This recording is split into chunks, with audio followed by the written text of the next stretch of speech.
নমস্কাৰ পলিটিকেল বাৰ্তালৈ স্বাগতম জনাইছোঁ আৰু ষ্টুডিঅ'ৰ মজিয়াত মই গিয়াছুদ্দিন আহমেদ ইউডিএফে এক প্ৰকাৰ তেখেতসকলে সিদ্ধান্ত গ্ৰহণ কৰিছে যে তেখেতসকলে ৩৫খনকৈ আসনত তেখেতসকলে প্ৰাৰ্থিত্ব প্ৰক্ষেপ কৰাৰ এক সিদ্ধান্ত গ্ৰহণ কৰিছে।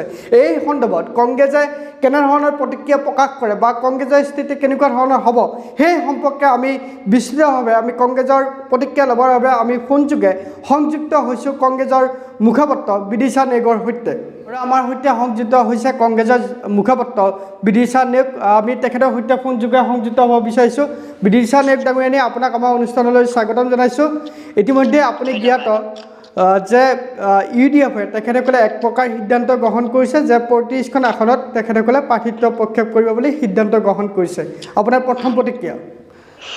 চাওক, এআইইউডিএফে কি কৰে কি নকৰে তাক লৈ মই বা কংগ্ৰেছ দল বা কংগ্ৰেছ দলৰ কোনো নেতা কৰ্মী কনচাৰ্ণ একেবাৰেই নহয়। আৰু আপোনালোকে গম পায়ে যে আমি সম্পূৰ্ণ আমাৰ সভাপতি, আমাৰ অসম প্ৰদেশ কংগ্ৰেছ কমিটিৰ সভাপতি ভূপেন বৰাদেৱে বিৰোধী এলায়েন্সত যাতে কোনো কাৰণতে এআইইউডিএফ থাকিব নোৱাৰে তাৰ কাৰণে ব্যৱস্থা আগতেই লৈছে। আৰু আমি এআইইউডিএফ আৰু বিজেপি দুয়োটাই যিহেতু দুটা এনেকুৱা দল যিটোক বিজেপিৰ বি টিম বুলিও কোৱা হয়, বা তেওঁলোকে বহুত ধৰক ৰিলিজিয়ন লৈ পেলাই ৰিলিজিয়াছ কথাবোৰত তেওঁলোকে বহুত বেছি কথা পাতে বা মাত মাতে। আমি চাওক, আমি ৰাজনীতি কৰা দল, আমি ৰাজনীতি কৰিব লাগে। ধৰ্ম ৰক্ষাৰ কাৰণে ধৰ্মৰ কথা পাতিবলৈ আমাৰ মন্দিৰৰ পুৰোহিত আছে, মছজিদত মৌলানা আছে, তেনেকে চব নিজৰ নিজৰ বিষয়বোৰত কথা পাতিবলৈ সকলো বিভাগতে মানুহ থাকে। গতিকে ধৰ্মৰ বিষয়টো লৈ পেলাই ৰাজনীতি কৰা মানুহবিলাকে বৰ বেছি কথা পাতি থাকিব লাগে বুলি নেভাবোঁ মই। আৰু সেইকাৰণে আমি মানে এআইইউডিএফৰ লগত বা যিবিলাকে সাম্প্ৰদায়িক ৰাজনীতি কৰে বা যিবিলাক ৰাজনীতি কৰা দলে ধৰ্মৰ ভিত্তিত মানুহক ভাগ ভাগ কৰে, তেনেকুৱা দলৰ লগত আমাৰ কোনো ধৰণৰ সম্পৰ্ক নাই। আৰু সেইকাৰণে আমি এআইইউডিএফৰ লগত বহুত আগতে আমাৰ সকলো সম্পৰ্ক কোনো ধৰণৰ সম্পৰ্ক যাতে আগত নহয় বা আগলেও যাতে কোনো কাৰণত আমাৰ লগত সম্পৰ্ক নহয় তাৰ কাৰণে আমি চেষ্টা কৰি আমি কথা পাতিলোঁ আৰু আমি সেই সিদ্ধান্ত ল'লোঁ।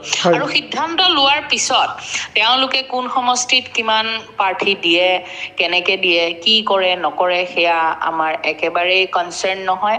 আপোনালোকে গম পায় যোৱা লোকসভা নিৰ্বাচনত আমাৰ নেতা ৰকিবুল হুছেইন ডাঙৰীয়াই ধুবুৰীত কিদৰে বদৰুদ্দিন আজমলক ধূলিসাৎ কৰি পেলালে আৰু ৰেকৰ্ড সংখ্যক 10 লাখ ভোটত জিকিলে।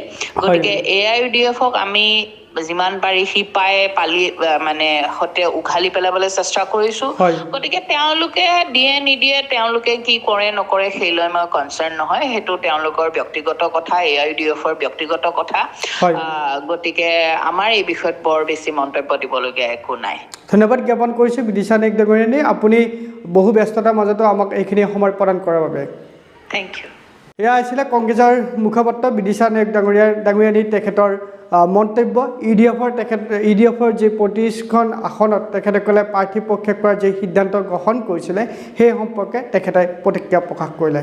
আমাৰ এই সম্পূৰ্ণ বাতৰিটো চাই আপোনালোকে কেনেকুৱা পালে আমাক কমেণ্ট বক্সত জনাব। ধন্যবাদ।